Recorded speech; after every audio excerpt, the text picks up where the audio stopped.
going to invite His Excellency, the President of Ghana, to address us. Please put your hands together for the President.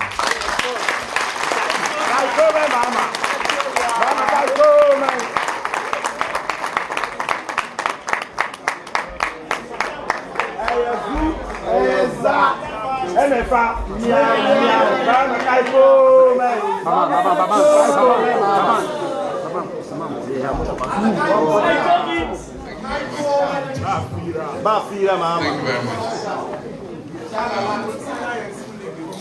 Good evening, my brothers and sisters, as our late President Professor Mills would say, because all Ghanaians were his brothers and sisters. I want to thank you very much for this very enthusiastic welcome you have given myself and my delegation, not only today, but since our arrival here. Let me pay a special thank you to those who, on the day I arrived, braved the weather, the cold, and came to this hotel and waited for quite a long time for us to arrive. I want to say a special thank you to you. And I want to acknowledge my friend and brother, George Dako, and his fellow traditional rulers, you know, who also on the day I arrived, you know, were here to give me a very warm welcome. It was a cold day. They were in their traditional regalia, and I can understand what they were going through, but they considered it important to be here to welcome me, and I want to say a special thank you to you. As you know, we've been on a state visit to Germany at the invitation of the German government, and I think that it's an honor to all Ghanaians, and it's a recognition of the progress that we are making in Ghana. Countries like Germany and other developed countries don't invite a president, you know, just out of wanting to invite them. They take a lot of criteria into consideration before they extend an invitation to you to visit. Our relations with Germany have been very close for many years. Our bilateral relations started as far back as 1961.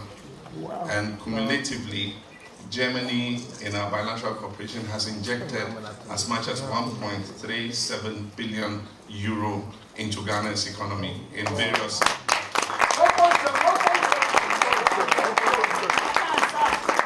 Our visit has been very successful, and I think that it has moved the relationship between Ghana and Germany to a whole new level. Sure. We have had discussions with the federal president, President Gauck. We also had discussions with German Chancellor Angela Merkel. And we also had discussions with Minister for Economic Development, Gerd Müller. And today we held discussions with Foreign Minister Steinmeier. And so all the Steinmeier. All is good, President. All is good. All is good. Excuse me if I'm not able to pronounce the German words. Steinmeier. All is good. We also, in private discussions, have met with the German Business Association that are interested in investing in Africa. And we have a friend of Africa who is a former President, Horst Kohler, who also met with us. And there are so many more that we have held bilateral discussions with that I think will inure to the benefit of our country. But today, I'm here to meet with our citizens in the diaspora.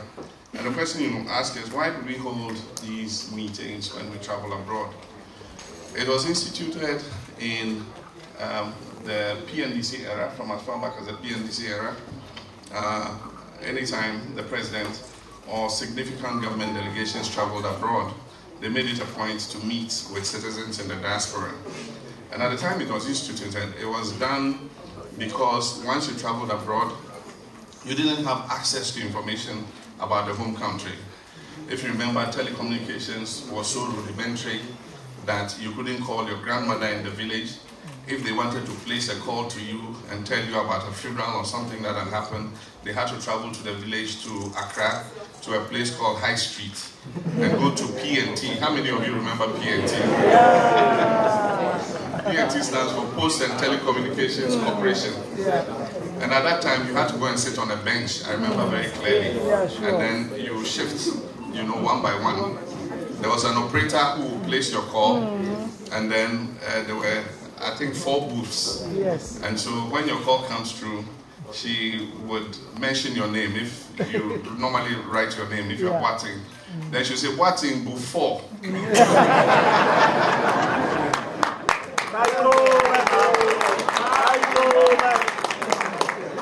And then you get up and go to booth 4, and you pick the call. And in those days, the line was not very clear. He said, Kweku, Boating, Boating, and they say, oh, yeah, until Semin Kajo said, Yawafa, Akabibi Kakra. What's he saying? Hello, Boating. Ghana has come a long way since then.